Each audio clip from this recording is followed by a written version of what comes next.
Welcome back to Mindcast with Dee, everyone. I'm Dee, and today we're diving into a surprisingly freeing idea.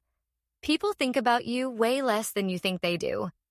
Most of us walk around feeling like everyone notices every awkward moment, every mistake, every weird thing we say. But the truth is, most people are too busy thinking about themselves. And once you really understand that, it can completely change your confidence. Hi, I'm Will, and I'm really excited to see what behind-the-scenes insights we'll uncover today. Because honestly, this topic already hits hard for me. I still remember saying something awkward at a party like 3 years ago, and I swear I randomly think about it at 2 a.m. Meanwhile, the people there probably forgot it 5 minutes later. Exactly. And that right there is where this whole conversation begins. Our brains naturally exaggerate how much attention other people pay to us. It's not because we're selfish, it's because we experience life from our own point of view all day long. So our brain quietly assumes everyone else is also zoomed in on us. That makes so much sense when you say it like that. Because when I walk into a room, I feel hyper-aware of myself. Like, did I say hi weirdly? Am I standing awkwardly? Is my shirt strange? But honestly, I barely remember what anyone else was wearing most of the time. And psychologists actually have a name for this. It's called the spotlight effect. That's a psychological term describing how people tend to believe they're being noticed more than they really are. Imagine standing on a stage with a giant spotlight on you. That's how your brain feels socially. But in reality, everybody else thinks they're the one under the spotlight too. Whoa. So basically everyone is the main character in their own head. That's kind of funny and comforting at the same time. It also explains why social anxiety can feel so intense. Exactly. And social media has amplified this massively. Online, we constantly see reactions, views, comments, likes. So it starts to feel like people are always watching and evaluating us. But most people scroll quickly, react emotionally for a second, and move on. The internet can trick us into overestimating how important our every move is. That is painfully true. I've posted something before, checked it 10 times, deleted it, reposted it, overthought the caption, and then realized literally nobody cared as much as I did. It's exhausting. And another psychological concept tied to this is confirmation bias. That's when your brain looks for evidence that supports what you already believe. So if you already think, people are judging me, your brain starts collecting tiny moments that seem to prove it. Somebody glances at you for 2 seconds. Your brain says, see? They notice something weird. Oh, wow. So your brain basically becomes your own gossip channel. That explains why one small interaction can ruin your mood for hours. You start replaying it and building a whole story around it. Exactly. And most of those stories are incomplete or inaccurate.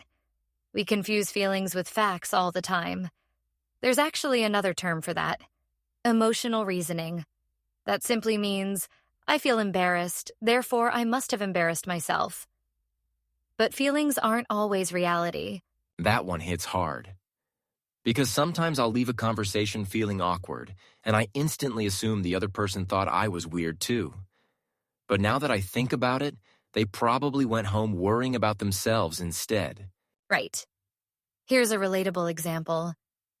Imagine you trip slightly while walking into a coffee shop. Your brain thinks everyone noticed and now sees you as clumsy forever. But realistically, most people either didn't see it or forgot it within seconds because they were thinking about their own lives, messages, stress, and problems. I've literally had that happen, and I replayed it all day. Meanwhile, if I saw somebody else trip, I'd probably think, oops, and move on instantly. I wouldn't spend hours analyzing them. That's one of the biggest mindset shifts.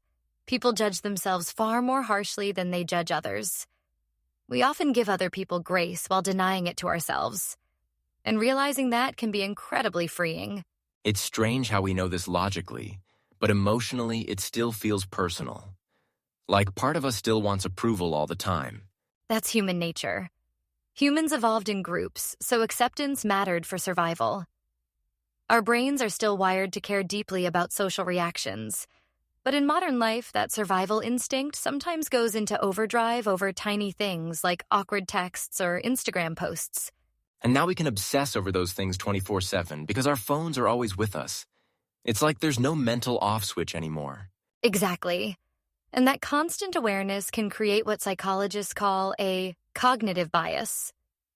That's basically a shortcut your brain uses to interpret the world quickly. But those shortcuts aren't always accurate.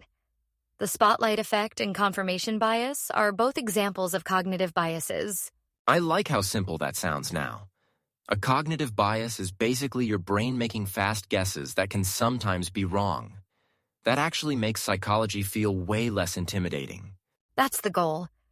Psychology sounds complicated until you translate it into everyday life.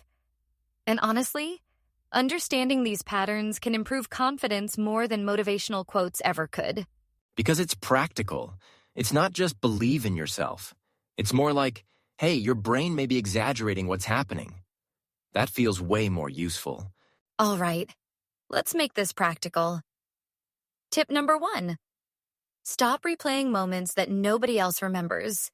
If you catch yourself mentally rewatching an awkward moment, ask yourself, would I remember this if somebody else did it? Usually the answer is no. That question alone could save people so much stress. Because honestly, most awkward moments are forgettable unless we personally keep them alive. Tip number 2. Spend less time monitoring yourself during conversations.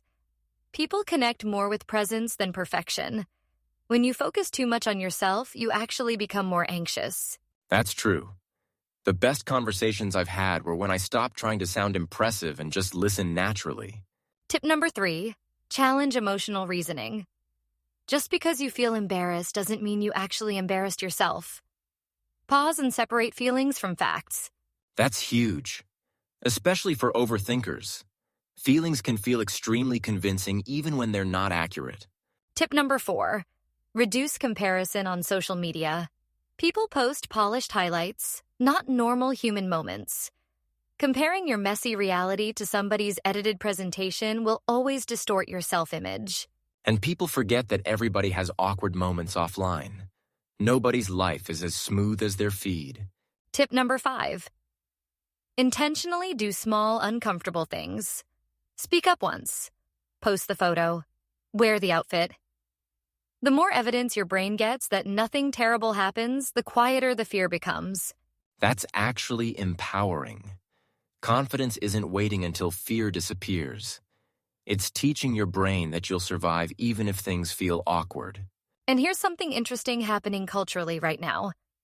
People are becoming more open about anxiety and overthinking. But at the same time, online culture encourages constant self-consciousness. Everybody's building a personal brand now. Yeah, and that creates pressure to always appear interesting, attractive, productive, successful. Basically perfect. It can make normal people feel like they're performing all the time. Exactly. And ironically, the people who often seem most confident are usually the ones who stopped obsessing over how they're perceived. They understand that not everyone will approve of them. And that's okay. That's honestly refreshing to hear. Because chasing universal approval sounds impossible and exhausting. So here's a question for everyone watching. What's one moment you overthought for way too long, only to later realize nobody else even remembered it? Drop it in the comments because I think people will realize how universal this experience really is. And I guarantee the stories are going to make people feel less alone. Honestly, hearing other people admit these things is weirdly comforting. So today we talked about the spotlight effect, confirmation bias, emotional reasoning, and cognitive bias. All simple ways our brains can distort social situations. We explored why we overestimate how much people notice us, how social media amplifies that feeling, and how overthinking feeds itself. And the big takeaway is this. Most people are too busy managing their own insecurities to constantly analyze yours. That doesn't mean nobody notices you. It just means you don't have to carry the pressure of imaginary constant judgment. And honestly, realizing that can make life feel lighter. You become more willing to speak, create, try new things, and exist without constantly editing yourself. Freedom starts when you stop assuming everyone is watching every move you make. And that might be one of the healthiest mindset shifts we've talked about on this podcast. I know I'm definitely going to catch myself overthinking less after this. Thanks for spending this time with us. Catch you in the next one.